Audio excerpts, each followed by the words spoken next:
Welcome to Hamer Reviews. My name is Christopher Hamer and today we're reviewing the RD-881 Projector by Rayfoto. Now it's not a brand I'd heard of before, but they got in touch to offer me one for review and it seemed interesting because budget projectors have always kind of fascinated me. I've had some of those really crap battery-powered handheld projectors before, which really are truly useless, but this promises to be something entirely different. Now it is mains powered, but it's pretty light and pretty easy to set up and use, and at that affordable price point I was kind of wondering how good is it actually going to be. Now 1080p itself is a good resolution for projectors. It's a lot more affordable than 4K, but equally it's actually a good enough resolution that you can enjoy a movie at a decent distance with the screen being a decent size. The thing is, although resolution's important, what's almost more important is brightness and contrast ratio. And again, the specs were interesting.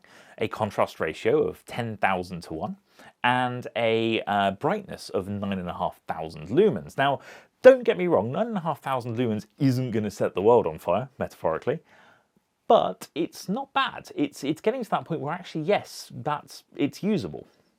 And I'll demonstrate that in a few minutes' time. So I decided to give this a go and I've been using it for a couple of weeks and I'm actually very impressed.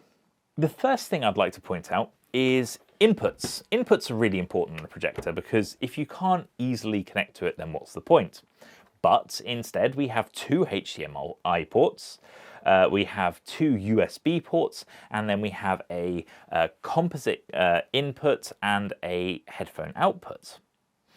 That's pretty good. But in addition to that, this has Wi-Fi and Bluetooth as well. And that's where you really get a little bit of magic because this actually has iOS casting and indeed Android cast as well. So you can actually wirelessly mirror your screen from your smartphone or tablet to this projector.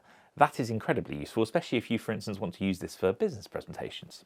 So we've established that actually this projector is pretty capable, has a good amount of inputs, has Wi-Fi and Bluetooth, which is always nice.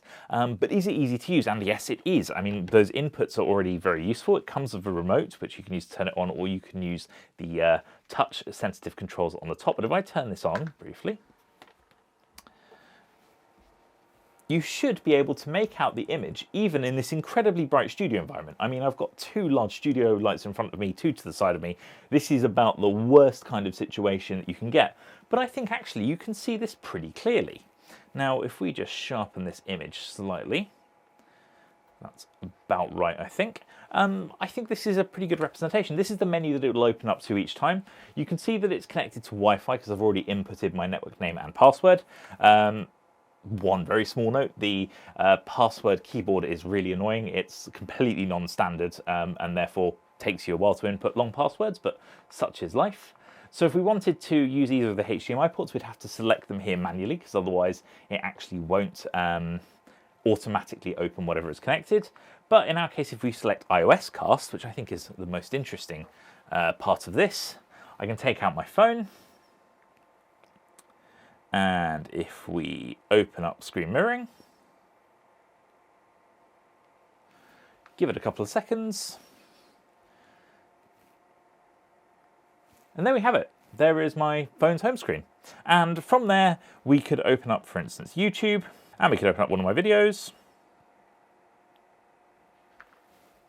and go full screen. And suddenly we've gone from actually starting the projector up to projecting a video from my phone in, I think that was less than a minute. So as you can see, once it's set up, this is actually incredibly easy to use and very simple and very quick. Now, as I said, this is a terrible environment, and so you're thinking, wow, that's not very bright. But actually, if I were to switch off the studio lights, this is already a lot brighter, even with one of my secondary lights still switched on. So it's bright enough to really enjoy a good image. Now, if we turn that off for a moment, as I mentioned, it also has HDMI. So if we wanted to use that, just very briefly, it'd just be a case of plugging in the HDMI cable from my laptop into the HDMI 1 port. Then we go back to the menu and we select HDMI 1, and then that'll open up and you can watch a different YouTube video. So all in all, very quick, very easy to set up. Now, At this point, it's worth mentioning there are adjustments for color and contrast, brightness, etc. Now, interestingly, the color temperature default was quite cool, and I found I had to switch it to warm in order to enjoy a slightly less blue colored cast on my videos. So something to bear in mind, you may want to go into those settings. This projector also has a built-in speaker. Now, I don't necessarily think you need to hear me twice, but I'll very briefly switch it on. Planning that second array on the flat roof in the back. This is half volume. I need to go back to that to the grid operator in order to make another application for G9 to get more capacity or more output. That's enough of that, but the point is, it's actually a very loud speaker. It's a 5-watt speaker, but considering it's built in on a projector, I think it is perfectly acceptable. Then there's noise. Noise is important. The brighter a projector is, the more heat that the LED bulb is going to, or diode rather, is going to create, and that heat needs to go somewhere. And in this case, it's sucking in cool air from one side and pushing out really hot air on the other. But actually, as obnoxious fan noises go, this one is actually all right. First off, it's a nice low tone, which is good. It's not high pitched. And secondly, it's actually not too bad. Once you're a couple of meters away from the projector, you genuinely can let it fade into the background. Now, the built-in speaker, if you're watching a Hollywood blockbuster, isn't going to set the world on fire. However, if we're honest, you can easily plug in an external speaker via the headphone output or indeed on your device that you're using to output it in order to get better sound. So yes, the 5-watt speaker isn't amazing, it's fine, but you can easily connect a different audio output if that's what you want. And if you're going to be enjoying movies on this, then I suggest that you do. In terms of adjustments as well, it's worth noting, obviously you have the focus, but you also have keystone adjustment of around 15 degrees. So you might have your projector pointing upwards or downwards, and at that point, you'll want to use the keystone adjustment so you get a flat image. Otherwise, it's going to have a very weird aspect ratio. Then, in addition, other things you need to bear in mind, the only adjustment on this projector, if I turn it off, is this little foot which you can screw in and out. Unfortunately, this doesn't have a tripod mount on it, which is such a shame. I did try and fit a standard little tripod mount into the same hole as the foot, but unfortunately it won't fit.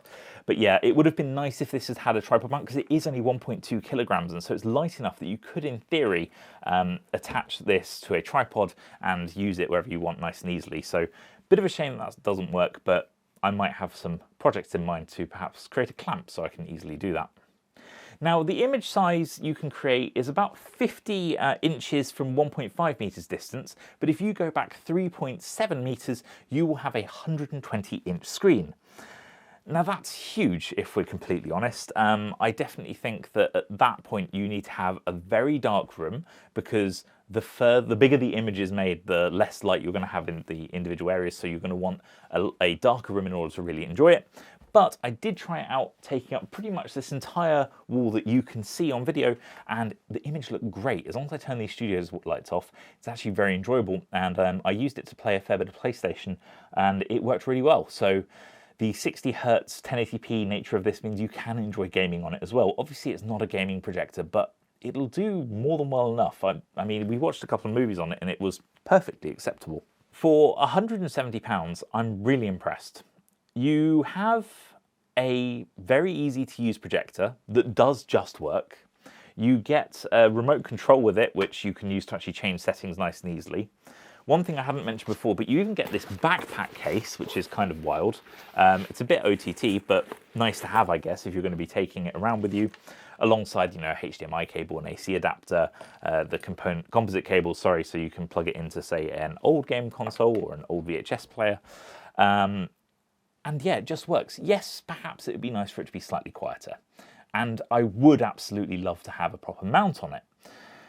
But the fact is, the most important thing here is image quality, and the brightness is such that you could see the image in a room that has, what? I mean, just in front of me, I've got 700 watts of LED lights. So we're definitely talking a good amount of brightness coming from this, and I was able to easily get a sharp image. The keystone adjustment was great. Overall, I think Rayfoto's delivering a very good product for the money. Admittedly, I haven't tried a huge amount of projectors. I'm very keen to have a look at the latest sort of the latest short throw projectors that you can place practically next to a wall, and they'll project, you know, a 100-inch screen. But for my use, for just watching the odd movie or playing some PlayStation, this is a very interesting product. And so if you're looking for a multimedia projector, which is capable of 1080p, but doesn't break the bank, I'd suggest you check this out. So hopefully you found this short review useful. If you enjoyed the video, give it a thumbs up. If you have any questions about the product, do pop them in the comment section below. And if you haven't already, make sure you subscribe, as it really does help me out. Thank you very much for watching, and I hope I see you again next time. Goodbye.